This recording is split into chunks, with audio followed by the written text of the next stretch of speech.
Buenos días, Jimmy. Un placer, como siempre, poder conversar contigo y con los oyentes.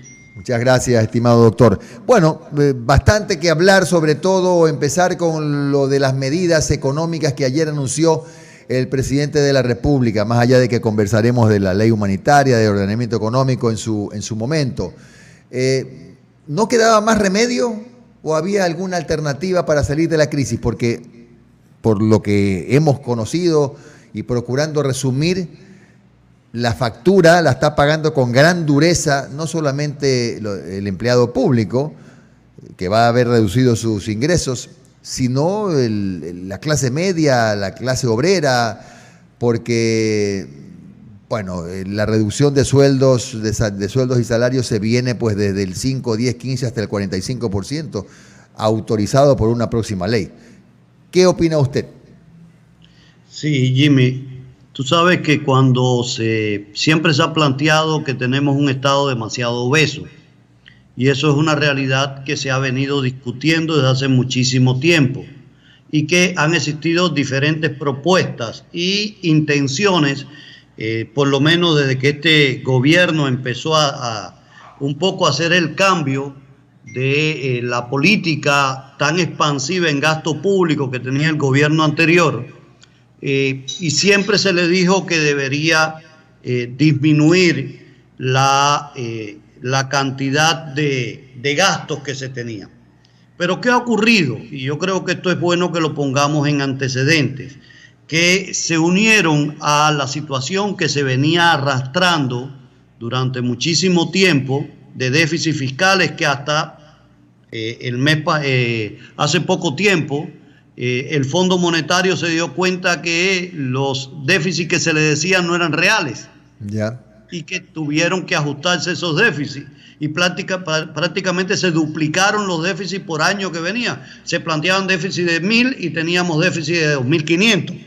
Para que más o menos la gente pueda un poco valorar esta situación. El déficit para este año se planteó que íbamos a tener un déficit más o menos de unos 6.000 millones de dólares. La verdad es que el déficit está por encima de los 10.000 millones de dólares fácilmente. Y la necesidad de financiamiento, porque tenemos que diferenciar déficit de necesidad de financiamiento del gasto, está cercano a los 18.000 millones de dólares.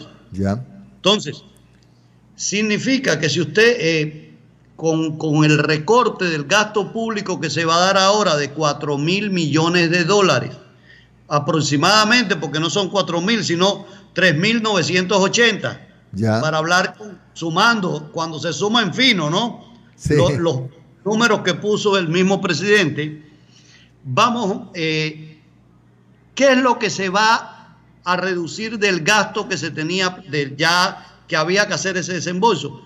El recorte en la masa salarial de 980 millones de dólares.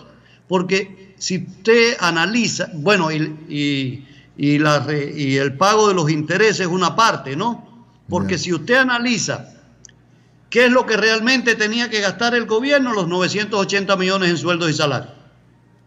Porque la compra de bienes y servicios y el gasto de capital no lo había hecho. Eso no lo ibas a hacer porque no lo tenías. Eso es una realidad que nosotros tenemos que poner sobre la mesa. No es que no vas a gastar, es que no tenías para gastarlo. Entonces, las lecturas tienen que hacerse como son, ¿no? Y la renegociación de la deuda, lógico, también saben que no tienen los recursos para pagar, porque además ya has pagado casi 2.000 millones de dólares en lo que va de año de los pagos que tenías que hacer. Pero doctor Márquez, un punto que a mí también me despertó curiosidad. El presidente dijo que el Ecuador se estaba ahorrando 1.300 millones de dólares en intereses de la deuda. ¿Usted me puede explicar de dónde salió esa cifra o a qué corresponde esa cifra? No, a ver, eso es de la renegociación y del traslado de deudas que se tenía que pagar en este año, de intereses que no se va a hacer y se trasladan al año que viene. Ya. O se trasladan, por tanto, o dentro de 2 años. Por tanto, acá lo que estamos teniendo no es que nos ahorramos, no pagamos este año. Pero pagamos el próximo. Pero pagamos el próximo o el otro. Por eso es que yo digo y está bien porque ahora tenemos un problema de liquidez que se haya hecho. Porque también se ha dicho, Jimmy, y yo soy uno de los que lo ha dicho, que hay que reestructurar nuestra deuda. Pero reestructurar la deuda significa que además de que nos den más plazo, también que nos bajen las tasas de interés.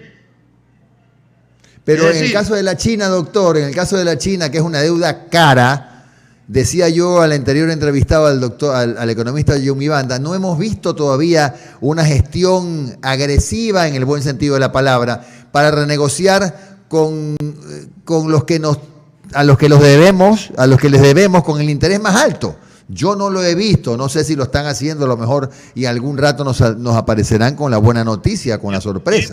Jimmy, yo sí creo que lo están haciendo porque están apostando a que China también nos preste. Ya. Entonces, yo creo que por ahí anda, pero el problema es que se están apostando a que China nos preste. Estamos haciendo una negociación, a mi modo de ver, es una negociación donde estamos pidiendo un favor y no renegociando. Doctor, sin embargo, usted sabe que a las personas que van al mercado o al supermercado, poco les importa que renegociemos con China, que nos preste plata del Fondo Monetario, que nos quite plata del fondo, que renovemos que le paguemos el capital de los bonos o los intereses o lo que sea. La gente quiere ir al mercado y que la plata le alcance. ¿Cómo se recupera una economía tan deprimida cuando tenemos que en muchos casos empresarios, industriales, no todos porque hay gente muy decente, van a aplicar casi que a rajatabla la reducción del 45% de los sueldos y salarios que se aprueba o que se aprobará en el proyecto de ley que ya está en manos del Ejecutivo y que posiblemente lo más probable es que la Asamblea se allane? ¿Cómo se recupera una economía así con una contracción de la demanda? ¿Y cómo se hace para que también la oferta se iguale un poco, bajando precios, al bolsillo del ciudadano? Sí, a ver, Jimmy, mira, yo creo que tenemos que entrar, primero, no se ha acabado de entender en el país y por los hacedores de política que esta crisis es diferente a las crisis que han tenido que enfrentar anteriormente.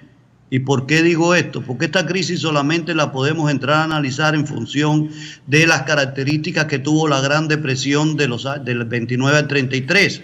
Ya. Es decir, cuando se daba no solamente contracción de demanda, sino también contracción de oferta, es decir, no se producía. Y acá nosotros estamos teniendo, donde además se ha contraído la producción de bienes y servicios en el país tanto que se plantea que ya hay 150.000 personas que salieron del mercado laboral y puede ser que de continuar esta situación un 40 o un 50% de nuestras empresas estén quebradas. Entonces pudiéramos llegar nosotros prácticamente a 500.000 de desempleados nuevos.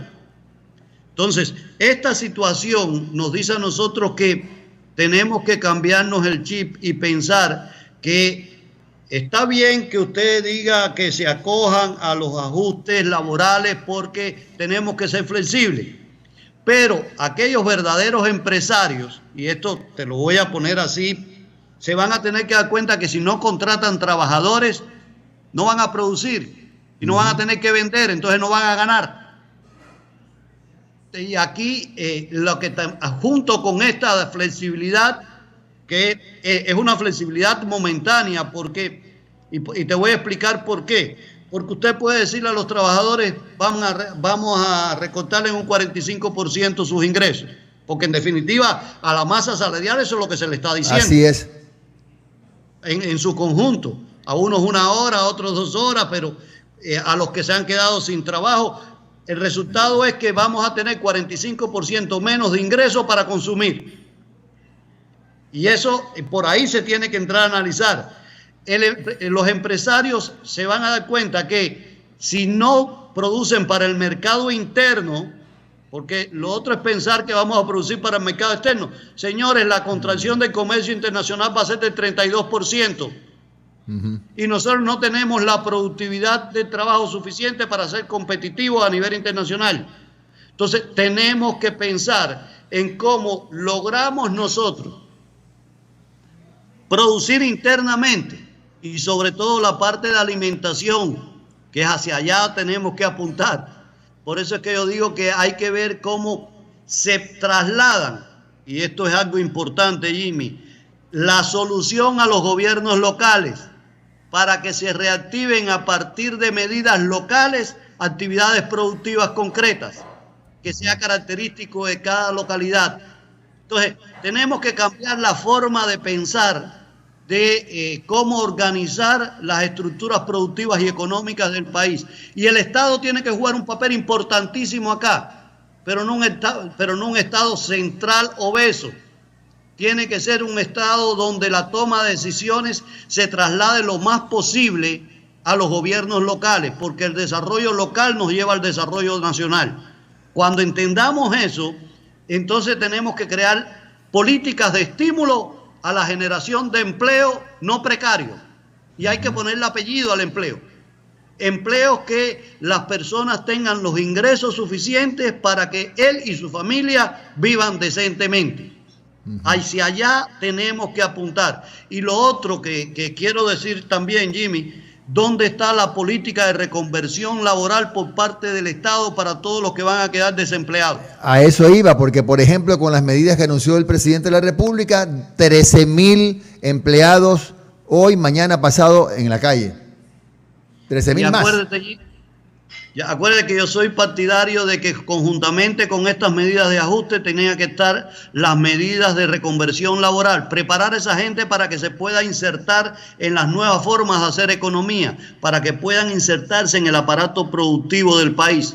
Entonces, eso tiene que ir de la mano y tiene que haber recursos de los que den los organismos multilaterales de crédito en función de eso también, porque eso es reactivación productiva también, aunque muchos piensen que solamente la reactivación productiva puede venir por el lado de crear empresas. No, también viene por el lado de mantener una fuerza laboral con altos niveles de eficiencia y productividad, y eso es con preparación, y hacia allá también hay que encaminar el esfuerzo.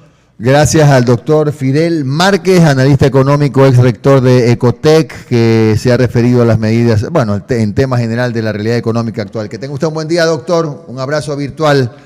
Muchas gracias. Gracias, Jimmy. Gracias a ti.